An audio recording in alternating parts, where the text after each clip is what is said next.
Chapter 7. It was just after midnight, a couple hours after the game ended, when Harper's cell phone started blasting Miranda Lambert. She cracked open one eye and glared as best as she could.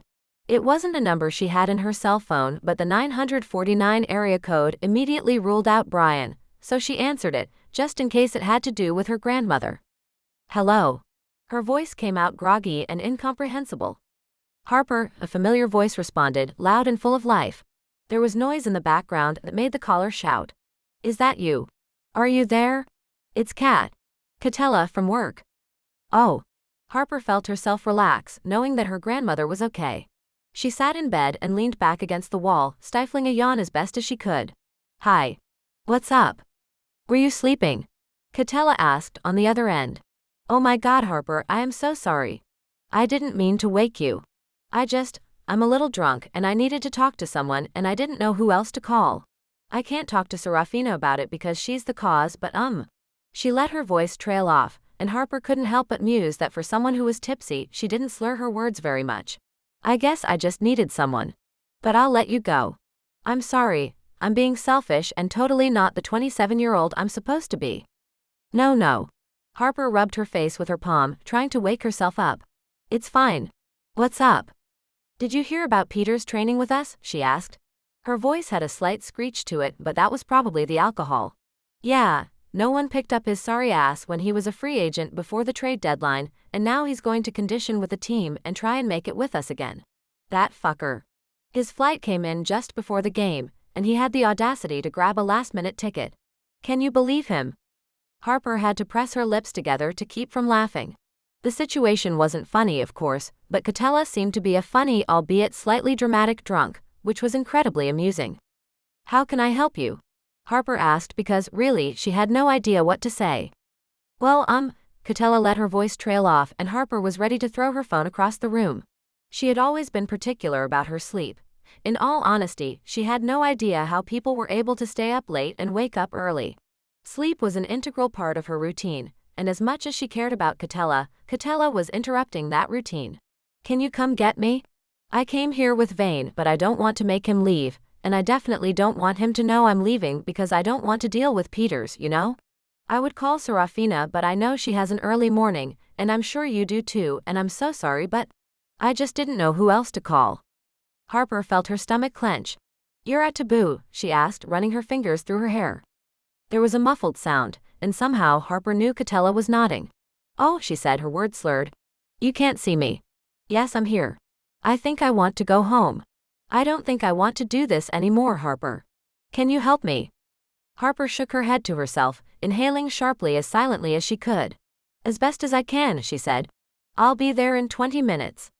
Catella started gushing about how nice and sweet Harper was, but Harper hung up, deciding she wouldn't know the difference. She forced herself out of bed and grabbed a shirt off of her desk chair, a plaid shirt that brought out the green in her eyes and a pair of jeans from the floor. She threw on a jacket and a pair of old sneakers, and instead of brushing her hair, she chose to tie it up into a messy bun instead. She left without even putting on makeup because her intention was definitely not to stay. She wanted to be back in bed as fast as she could. The drive to Taboo was quick and easy. Since it was so late, she got there in less than 10 minutes. Parking took her another 5 minutes, but she managed to find a spot close to the entrance so she wouldn't have to worry about being a female walking around by herself in the middle of the night outside a nightclub. Surprisingly enough, there wasn't that much of a line, and the bouncer must have recognized her from before because he waved her right in without making her pay a cover fee or giving her a hard time about her attire. It was a tad more intimidating to enter a nightclub by herself, but she swallowed her fear and tilted her chin up, completely ignoring the club's patrons giving her amused looks due to her attire. Perhaps she should have thrown on a dress and a cute pair of flats. It definitely would have made her feel more comfortable. Harper decided she would head to the VIP section from before, in hopes that that was where she would find Catella. When she saw the familiar head of blonde hair, a sweep of relief pushed through her body, only to be eliminated when she realized half the team was here as well. "Shit," she muttered to herself. "Harper," a drunk Catella exclaimed, dashing over to her in high heels and somehow not toppling over due to her clear inebriation. Catella had a talent some women would kill for. "You came." When she reached Harper, she threw her arms around her and pulled her close. Harper could smell the strong scent of expensive alcohol permeating her breath, along with something artificially sweet. She felt completely awkward, standing next to Catella, who, besides a pair of heels, wore a mini dress and professional makeup, made her feel like an ugly duckling. Not in the sense that she lacked confidence in her looks, only that Harper felt out of place and insecure about how she appeared right now. "Are you ready to go?" Harper asked.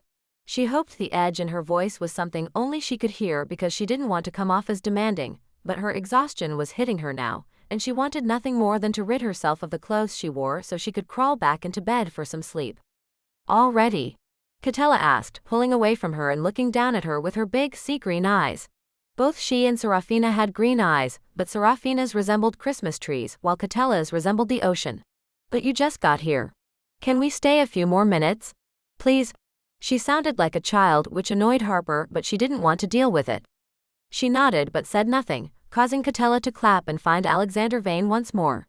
Harper allowed herself to finally roll her eyes. She wasn't sure what she should do now. Waiting seemed like the most logical thing, but her presence was already awkward and somewhat standoffish. She didn't want to dampen the atmosphere even more than she had. She was obviously a designated driver and not someone who came to dance and party, and judging by the fact that every other moment was a yawn, she didn't particularly want to be here. "You look nice," a voice said. The only reason Harper even knew he was talking to her was because he placed a hand on the small of her back, and when she jumped at the contact, he chuckled. "Clearly you came prepared and ready to party." Harper turned and found Zach's sky-blue eyes staring at her, his lips cocked into an amused smirk. He wore a simple white V-neck and dark blue jeans. He looked really, really good. She bit her bottom lip to keep from saying something dumb or making a noise or emphasizing the awkwardness. Yeah, hi," she said. Internally, she shook her head and felt her face heat up. She sounded like such a loon. "So," he said, sliding his hands into his pockets and rolling his shoulders back. "I never took you for a plaid girl. It suits you." She laughed despite herself. "Thanks," she asked with a grin. She looked around. A slight awkwardness touched their conversation and she crossed her arms over her chest and placed her eyes back on Zach. "So is this your thing?" He leaned in closer so he could hear her. "My thing?" he asked, perking a brow. "Your scene," she explained. "Is this what you like to do? Come to clubs and drink and socialize?" He shrugged. "Going out with the guys after a game makes for good bonding," he explained. "I don't know if I would call it my thing, but I like the atmosphere. I like how laid back everyone is. I like drinking socially and meeting new people. It's nice." Harper snorted before she could stop herself and he shot her a look. "Let me guess, you're one of those girls who think clubs are silly and a waste of time and sexist because you have scantily dressed girls grinding on guys who want nothing more than to have sex and get free drinks?" He rolled his eyes. "It's a quid pro quo relationship. Girls get to feel attractive, guys get to feel powerful. I don't think there's—" "You really don't think, do you?" Harper asked, tilting her head to the side. "What are you talking about?" he asked. "I don't care if this is your scene," Harper said honestly. "I don't care what people do to bring them joy. It doesn't affect me, so there's no reason for me to judge them. I was just trying to make conversation." He pressed his lips together, his brow pushed up so high it crawled up to his hairline. "Oh. You're kind of defensive, aren't you?" she asked. He reached up to cup the back of his neck with his palm, glancing away. "I'm just so used to people trying to tell me what I should and shouldn't do, what's right, what's wrong. No one is just happy with me as me, you know? So I apologize for taking that out on you." Harper gave him an odd look. "There's no reason to apologize," she told him before narrowing her eyes. "You never answered my question." "About whether or not you like this sort of place," she said. His smirk grew into a full-fledged smile. "Dance with me," he said, taking her hand in his and tugging her to the dance floor. Harper was surprised that she put up no resistance. She really must be tired.